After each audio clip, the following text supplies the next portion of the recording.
Model activity task দশম শ্রেণী Bangla new July 2021 activity task. প্রশ্নগুলি মূলত নেওয়া হয়েছে দশম শ্রেণীর সাহিত্য সঞ্চয়ন গ্রন্থের কবিতা, প্রবন্ধ, গল্প, পাশাপাশি বাংলা ব্যাকরণ থেকে। প্রশ্নগুলির উত্তর আমরা অত্যন্ত সুন্দরভাবে ছাত্রছাত্রীদের উপযোগী প্রস্তুত করেছি। তাহলে চলো দেরি না করে শুরু করি আজকের আলোচনা। দশম শ্রেণীর মডেল অ্যাক্টিভিটি টাস্কের প্রথমে একের দাগে প্রশ্ন রয়েছে, ঠিক উত্তরটি বেছে নিয়ে লেখো। অর্থাৎ এমসিকিউ প্রশ্ন রয়েছে। এমসিকিউ প্রশ্ন রয়েছে 5টি। একের দাগের প্রশ্ন, তপনের লেখা যে গল্পটি সন্ধ্যাতারা পত্রিকায় ছাপা হয়েছিল। অপশন রয়েছে রাজা ও রানী, অ্যাক্সিডেন্ট, প্রথম দিন, স্কুলে ভর্তি হওয়ার দিনের অভিজ্ঞতা। সঠিক উত্তর হবে তপনের লেখা যে গল্পটি সন্ধ্যাতারা পত্রিকায় ছাপা হয়েছিল। সঠিক উত্তর হবে গ, প্রথম দিন। এই প্রসঙ্গে জানিয়ে দিই, তপন গল্প লিখেছিল স্কুলে ভর্তি হওয়া দিনের অভিজ্ঞতা নিয়ে। গল্পের নাম দিয়েছিল প্রথম দিন, তাই প্রথম দিন গল্পটি সন্ধ্যাতারা পত্রিকায় ছাপা হয়েছিল। অবশ্যই ছাত্রছাত্রীদের এ বিষয়ে একটু লক্ষ্য রাখতে হবে। একের দ্বিতীয় প্রশ্ন, পাঠ্য অসুখী একজন কবিতাটির অনুবাদক।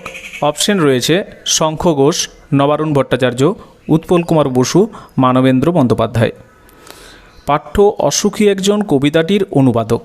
সঠিক উত্তর হবে খ, নবারুণ ভট্টাচার্য। একের তিনের দাগের প্রশ্ন, আফ্রিকা কবিতাটি রবীন্দ্রনাথ ঠাকুরের যে কাব্যগ্রন্থে রয়েছে। একের তিনের দাগের প্রশ্ন, আফ্রিকা কবিতাটি রবীন্দ্রনাথ ঠাকুরের যে কাব্যগ্রন্থে রয়েছে। অপশন রয়েছে মানসী, চিত্রা, পত্রপুট, নৈবেদ্য। সঠিক উত্তর হবে গ, পত্রপুট। একের চারের প্রশ্ন, বাবু কুইল ড্রাইভার্স কথাটি বলতেন। অপশন রয়েছে waterman, Lord Curzon, William Jones, William Hastings. বাবু কুইল ড্রাইভার্স কথাটি বলতেন। সঠিক উত্তর হবে খ, লর্ড কার্জন। একের পাঁচের দাগের প্রশ্ন, যে কাব্যগ্রন্থটি শঙ্খ ঘোষের লেখা নয়।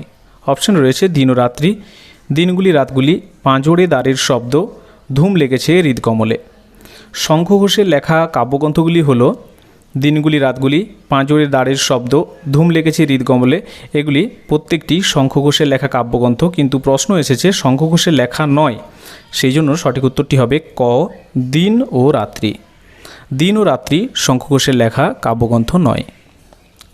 এই ছিল প্রথম প্রশ্নগুলির সঠিক উত্তর। এবার দ্বিতীয় প্রশ্ন, কম বেশি 20টি শব্দে উত্তর লেখো। লক্ষ্য রাখতে হবে 20টি শব্দে উত্তর লিখতে হবে, কিছুটা কম বা কিছুটা বেশি হতে পারে। 2-1 প্রশ্ন, কোন কথাটি শুনে তপনের চোখ মার্বেল হয়ে গিয়েছিল। উত্তর, আশাপূর্ণা দেবী রচিত জ্ঞানচক্ষু গল্পে তপন জানতে পারে তার নতুন মেসোমশাই একজন লেখক। অনেক বই ছাপা হয়েছে মেসোর। একথা শুনেই লেখক সম্পর্কে অনভিজ্ঞ তপনের চোখ মার্বেল হয়ে গেল। দ্বিতীয় প্রশ্ন, অসুখী একজন কবিতাটি পাবলো নেরুদার কোন কাব্যগ্রন্থের অন্তর্গত। অসুখী একজন কবিতাটি পাবলো নেরুদার এক্সট্রা ভেগারিয়া কাব্যগ্রন্থের অন্তর্গত। মনে রাখতে হবে পাবলো নেরুদার এক্সট্রা ভেগারিয়া কাব্যগ্রন্থের অন্তর্গত। 2-3 দাগের প্রশ্ন, হারিয়ে যাওয়া কালিকলম প্রবন্ধে প্রাবন্ধিক ছেলেবেলায় কার লেখা জ্যামিতি পড়েছিলেন বলে জানিয়েছেন। এই প্রসঙ্গে জানিয়ে দিই, প্রশ্নটি ভুল রয়েছে, কারণ হারিয়ে যাওয়া কালিকলম প্রবন্ধে প্রাবন্ধিক ছেলেবেলায় কোনোরকম জ্যামিতির প্রসঙ্গ বা কোন লেখকে জ্যামিতি পড়েছিলেন এরকম কিন্তু কোনো প্রসঙ্গ উল্লেখ নেই। সঠিক উত্তরটি সেই জন্য এখান থেকে কিন্তু পাওয়া সম্ভব নয়। আমরা ছাত্রছাত্রীদের জানিয়ে দিচ্ছি কোনো কারণে প্রশ্নটি ভুল রয়ে গিয়েছে। প্রশ্নটি হবে বাংলা ভাষায় বিজ্ঞান প্রবন্ধে প্রাবন্ধিক ছেলেবেলায় কার লেখা জ্যামিতি পড়েছিলেন বলে জানিয়েছেন। সঠিক উত্তর হবে বাংলা ভাষায় বিজ্ঞান প্রবন্ধে প্রাবন্ধিক রাজশেখর বসু ছেলেবেলায় ব্রহ্মমোহন মল্লিকের লেখা বাংলা জ্যামিতি পড়তেন বলে জানিয়েছেন। অবশ্যই ছাত্রছাত্রীদের এই বিষয়টা একটু খেয়াল রাখতে হবে। 2-4 প্রশ্ন, আফ্রিকা কবিতায় দিনের অন্তিমকাল কিভাবে ঘোষিত হয়েছিল। উত্তর হবে রবীন্দ্রনাথ ঠাকুর রচিত আফ্রিকা কবিতায় ক্ষমতালোভী ঔপনিবেশিক শক্তির অশুভ ধ্বনিতে ঘোষিত হলো দিনের অন্তিমকাল। 2-5 প্রশ্ন, আয় আরও বেঁধে বেঁধে থাকি কবিতায় কবি পায়ে পায়ে হিমানির বাঁধ বলতে কী নির্দেশ করেছেন। উত্তর হবে কবি শঙ্খ ঘোষ রচিত আয় আরও বেঁধে বেঁধে থাকি কবিতায় পায়ে পায়ে হিমানির বাঁধ বলতে কবি সাধারণ মানুষের প্রতি পদক্ষেপে বরফের দেওয়ালের মতো প্রতিবন্ধকতাকে নির্দেশ করেছেন। এই ছিল 2 দাগের প্রশ্নগুলি। 3 দাগের প্রশ্ন, প্রসঙ্গ নির্দেশ সহ কম বেশি 60টি শব্দের মধ্যে উত্তর লেখো। 60টি শব্দের মধ্যে উত্তর লিখতে বলা হচ্ছে। কম বেশি 60টি শব্দ। 3-1 প্রশ্ন, ওর হবে বক্তাকে, কেন তার এমন মনে হয়েছে? উত্তর, আশাপূর্ণা দেবী রচিত জ্ঞানচক্ষু গল্পে উদ্ধৃত উক্তিটির বক্তা হলেন তপনের নতুন মেশো। বক্তাকে আমরা উৎসসহ বক্তার নাম উল্লেখ করলাম। এবার দ্বিতীয় যে প্রশ্নটি, কেন তার এমন মনে হয়েছে? তপনের বয়সী ছেলেমেয়েরা গল্প লিখতে গেলেই রাজা রানী কিংবা খুন, জখম, অ্যাক্সিডেন্ট অথবা না খেতে পেয়ে মরে যাওয়া প্রভৃতি ঘটনা নিয়ে লিখে থাকে, কিন্তু তপন গল্প লিখেছে নিজের ভর্তি হওয়ার দিনের অভিজ্ঞতা অনুভূতি নিয়ে, যা দেখে নতুন মেসোমশাই প্রশংসা করে উদ্ধৃত উক্তিটি করেছেন। 3-2 দাগের প্রশ্ন, অসুখী একজন কবিতায় কার মাথার উপর বছরগুলি কেন পরপর পাথরের মতো নেমে এসেছিল? কার মাথার উপর এবং কেন নেমে এসেছিল এই বিষয়টি উল্লেখ করতে হবে।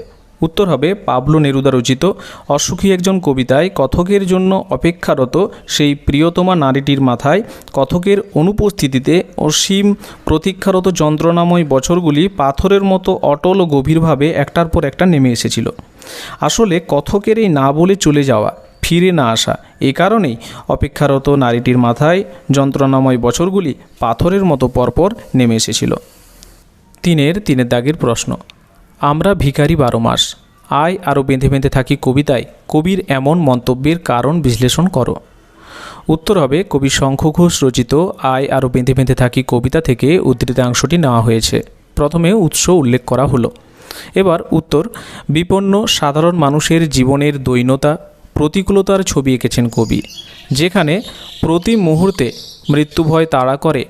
সেই জীবনে দাঁড়িয়ে ঘরহীন শিশুহীন মানুষের ইতিহাস ঢাকা থাকে অন্ধকারে। আলোহীন ইতিহাস, অন্ধকারাচ্ছন্ন ভবিষ্যতের পথযাত্রী আপাতভীরু মানুষের মানসিক দৈন্যতার কথা বলতে গিয়ে কবি উদ্ধৃত মন্তব্যটি করেছেন। এবার 3-4 প্রশ্ন, উদ্ভ্রান্ত আদিম যুগের কথা আফ্রিকা কবিতায় কিভাবে উল্লিখিত হয়েছে? উত্তর, উদ্ভ্রান্ত আদিম যুগের কথা উঠে এসেছে রবীন্দ্রনাথ ঠাকুর রচিত আফ্রিকা কবিতায়। আলফ্রেড ওয়েগেনারের মতে বহুকাল আগে পৃথিবীতে একটি মহাদেশ ছিল।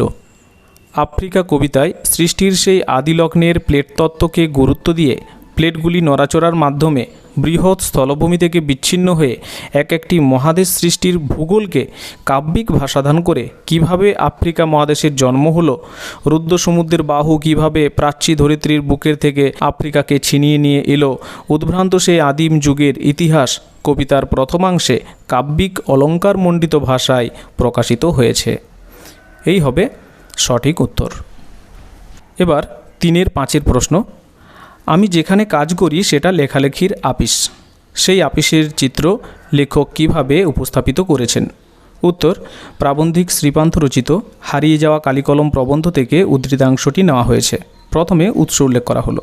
প্রবন্ধে প্রাবন্ধিক জানিয়েছেন তিনি যেখানে কাজ করতেন সেটা লেখালেখির অফিস, অর্থাৎ খবরের কাগজের অফিস, কিন্তু নামটি লেখালেখির আপিস হলেও সেখানে কলম ছিল দুষ্প্রাপ্য।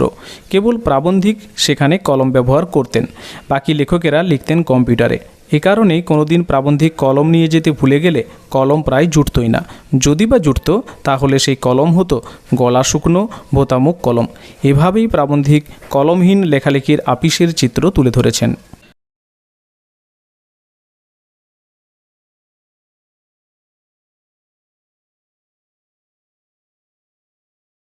আমরা ছাত্রছাত্রীদের উপযোগীভাবে প্রশ্নগুলির উত্তর অত্যন্ত সুন্দরভাবে প্রস্তুত করেছি। আমাদের এই উত্তরগুলি ভালো লাগলে অবশ্যই লাইক এবং বন্ধুদের মধ্যে শেয়ার করে আমাদের এই প্রচেষ্টাকে সবার মাঝে ছড়িয়ে দাও। আমরা তোমাদের বিশেষভাবে অনুরোধ করব, আমাদের এই উত্তরগুলি যদি সত্যিই তোমাদের ভালো লেগে থাকে তাহলে তোমরা অবশ্যই শেয়ার করো, তাহলে অনেক ছাত্রছাত্রী তোমাদের মতো উপকৃত হবে আমাদের এই উত্তরগুলি পেলে। পাশাপাশি আমাদের পরিশ্রমও সার্থক হবে। এবং আমাদের চ্যানেলে নতুন হলে অবশ্যই চ্যানেলটির সাবস্ক্রাইব অপশানে ক্লিক করে চ্যানেলটিকে আপন করে নাও এবং সাবস্ক্রাইবের পাশে থাকা বেল অপশানে ক্লিক করে অল নোটিফিকেশন অন করে করে নাও, যাতে নতুন ভিডিও আপলোড করলে তোমার ফোনে সেই নোটিফিকেশন যায়। এই প্রসঙ্গে জানিয়ে দিই, আমরা দশম শ্রেণীর আলোচনার ভিডিও আরও প্রতিদিন নিয়ে আসতে চাইছি। সেই জন্য তোমাদের অবশ্যই বলবো চ্যানেলটিকে সাবস্ক্রাইব করে রাখো।